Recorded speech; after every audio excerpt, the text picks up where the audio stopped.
আজকে ঘুম থেকে উঠতে উঠতে অনেক লেট হয়ে গেছে। ছাদে এসে দেখি সূর্য উঠে গেছে আমার আগে। রান্না করার জন্য খালামণি বলতেছে সবজি নিয়ে আসার জন্য, কারণ ছাদে অনেকগুলো বেগুন বড় বড় হয়ে গেছে। হে গাইস, আসসালামু আলাইকুম, I Mehrun Najat and welcome to my another blog. আজকে চলে এসেছি আমাদের ছাদ বাগানের কিছু সবজি তোলার জন্য। আজকে বেগুন তরকারি হবে। বেগুন গাছে এত কাঁটা আমি নিতেই পাচ্ছি না।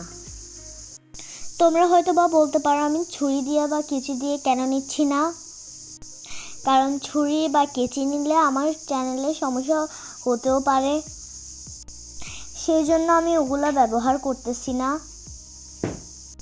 তোমাদের জন্য আমি এত কষ্ট করে বেগুন ছিঁড়তেছি।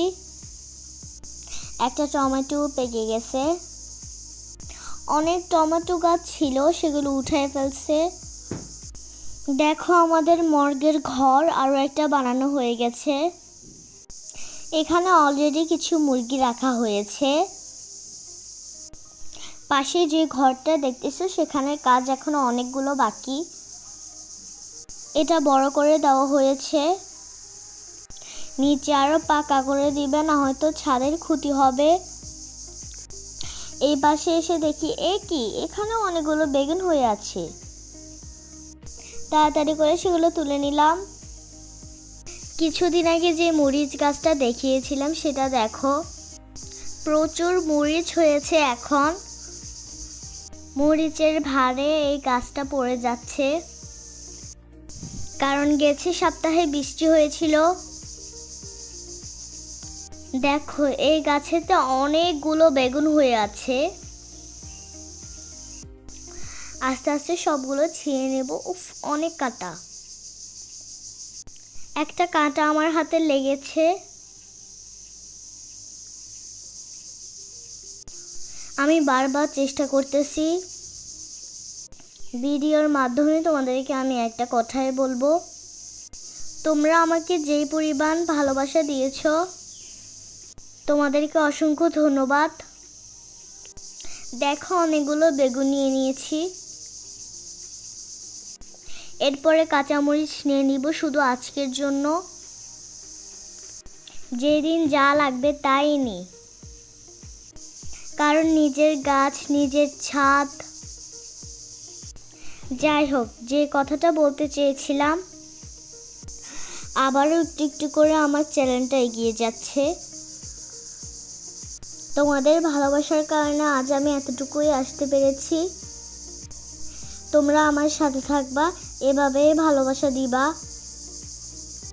দেখো এই গাছে অনেক মরিচ, এখান থেকে কিছু মরিচ নিয়ে দিব।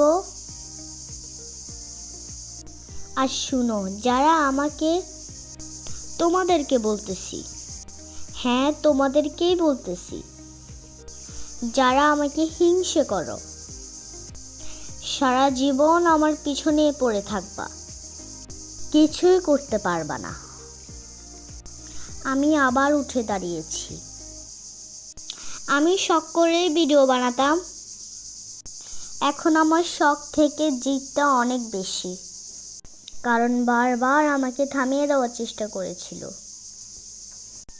যাই হোক, তোমাদের জন্য আমার ভালোবাসা রইল। আমি কাউকে হিংসে করি না। আজকে এতটুকুই নিব। সবজি আমার নেওয়া হয়ে গেছে। এখন কিছু মুরগির ডিম নিব। এই মুরগিগুলোর জন্য আজ ছাদে ঘর করা হচ্ছে। যখন ছাদের ঘরটা পুরোপুরি রেডি হয়ে যাবে তখন মুরগিগুলোকে ওখানেই নেওয়া হবে। আমরা বাজার থেকে অল্প কিছুই ডিম নিই, প্রতিদিনের ডিম প্রতিদিনই নিই।